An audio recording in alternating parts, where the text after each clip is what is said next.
আসসালামু আলাইকুম, সবাইকে স্বাগতম আজকের ভিডিওতে। আজকে আমরা শিখব two way circuit. Two way সুইচের মাধ্যমে যে সার্কিটটি তৈরি করা হয় সেই সার্কিট সম্পর্কে আজকে জানব। আজকে প্রেজেন্টেশনে আমি Mohammad Akbar Kabir, electrical installation and maintenance Yusuf Rajshahi technical স্কুলে কর্মরত অবস্থায় আছি। ইতিমধ্যে আমার চ্যানেলে যারা সাবস্ক্রাইব করেছেন তাদেরকে জানাই ধন্যবাদ, আর এখনো যারা করেননি অবশ্যই সাবস্ক্রাইব করবেন। যাওয়ার সময় অবশ্যই লাইক, শেয়ার ও কমেন্ট করবেন, বেল বাটনটি অন করে যাবেন, তাহলে পরবর্তী ভিডিও পেতে সুবিধা হবে। তো আজকের ক্লাসে যাক। আজকে আমরা যা শিখব টু ওয়ে সুইচ সম্পর্কে জানতে পারবো। আমরা টু ওয়ে সুইচটা হচ্ছে যে তিনটি টার্মিনাল দ্বারা এই সুইচটি আমরা সেটা দেখলাম, এবং এই সুইচটি সাধারণত দুই স্থান থেকে একটি লোডকে নিয়ন্ত্রণ করার জন্য এই সার্কিটটি ব্যবহার করা হয়। যদি একটি সিঁড়িতে নিচে থাকে এবং আরেকটি সিঁড়ির উপরে থাকবে, তখন নিচের সুইচটি অন করে আমরা উপরে উঠবো এবং উপর থেকে আবার সুইচটি অফ করে দেব। আমরা ছবিতে দেখতে পাচ্ছি তার ডায়াগ্রামটা। এবার আমরা সরাসরি ভিডিওটি দেখে বুঝতে পারবো কিভাবে সংযোগ দেওয়া হয়। আমরা ভিডিওটা দেখি। ইতিমধ্যে যারা সাবস্ক্রাইব এখনো করেননি তারা অবশ্যই সাবস্ক্রাইব করে নেবেন।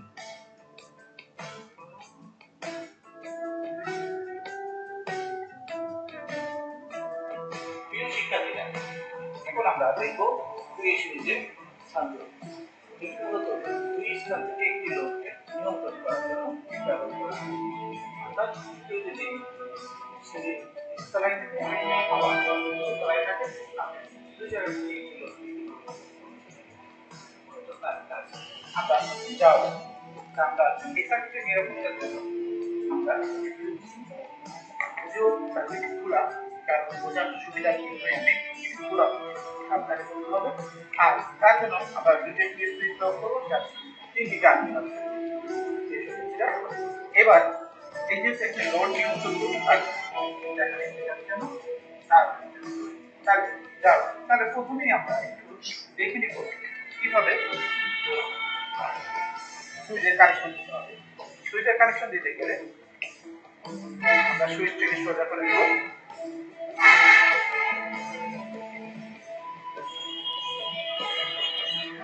আমরা অপর এরপর আমরা কি করবো, প্রথমে আমরা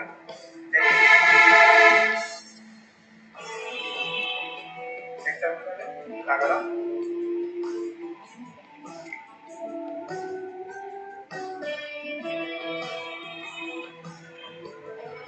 এই তারটা আমরা কি করবো, অপর একটা সুইচের সেই ওপরে মাথা লাগাবো।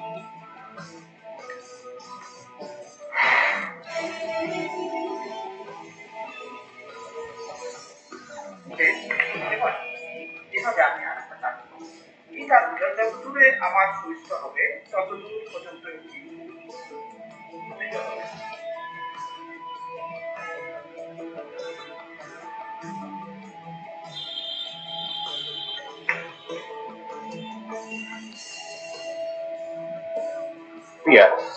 ভিডিওটি দেখতে দেখতে অবশ্যই সাবস্ক্রাইব করবেন, পাশে থাকা বেল বাটনটি অন করে দিবেন, তাহলে আমার প্রথমেই ভিডিও পেয়ে যাবেন। অবশ্যই লাইক, শেয়ার, কমেন্ট করবেন, তাহলে আমি আবার ভিডিও বানাতে উৎসাহী হব।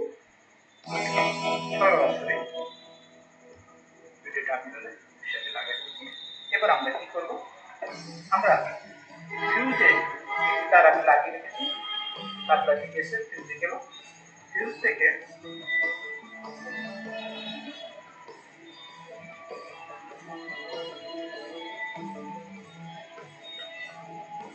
আউট করলাম।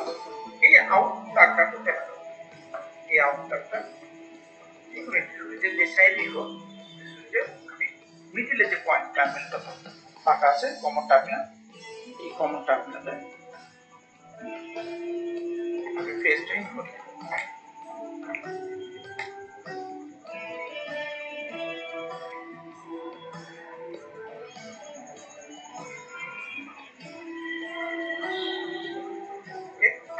আমার এই সুইচের কাজ। এবার অপর একটা সুইচে এই সুইচের কাজ আচ্ছা দেখেন এখানে আমাদের লোডের একটি সেটি আমি কাটবো।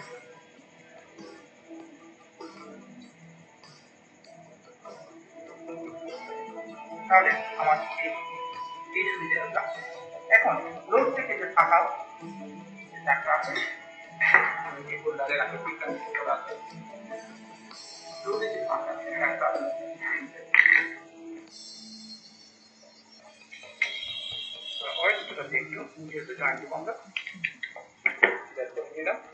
এরপর আমরা সাপ্লাই সেটিং করতে পারবো। জয়েন্ট দেওয়ার সময় অবশ্যই আমরা কম্পিউটার ইউজ করব।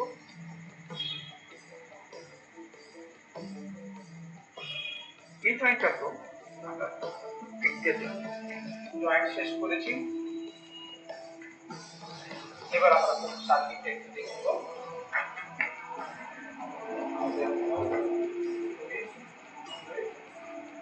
হোল্ডার এই হোল্ডারে আমরা করব লোডটা লাগিয়ে দেব।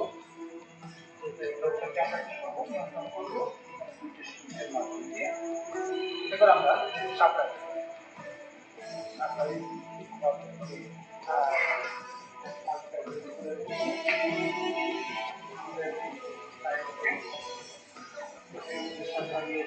এবার আমরা আমরা এক নম্বর সুইচ অন করলাম। আমরা যদি মনে করি আমরা অপারেটর সুইচ দিয়ে আবার আবার এক নম্বর সুইচ আমি যদি মনে করি যে আমি এটি অন করবো আমি এটি অফ করতে পারি, এটা একটু অফ করতে পারি, অন করতে পারি। তবে আমরা এটা মূলত এক জায়গা থেকে অর্থাৎ সিডি থেকে সুইচটা অন করি, আমি উপরে উঠলাম, তারপরে আমি সেই লাইটটা অফ করে দেবো, তখন এখানে অফ করে দেবো, আমি আমার রুমে চলে গেলাম। এই হচ্ছে পিএস সুইচের মূলত কাজ। তাহলে পিএস শিক্ষার্থীরা এতক্ষণ আমরা দেখলাম পিএস সুইচ দ্বারা কিভাবে একে লোডকে নিয়ন্ত্রণ করা যায়। ভিডিওটি দেখার জন্য সবাইকে ধন্যবাদ। তাহলে আজকে আমরা কি শিখলাম? আজকে টু-ওয়ে সুইচ সম্পর্কে জানতে পারলাম এবং টু-ওয়ে সুইচ দ্বারা কিভাবে একটি সার্কিট তৈরি করতে হয় সেটিও আমরা দেখলাম।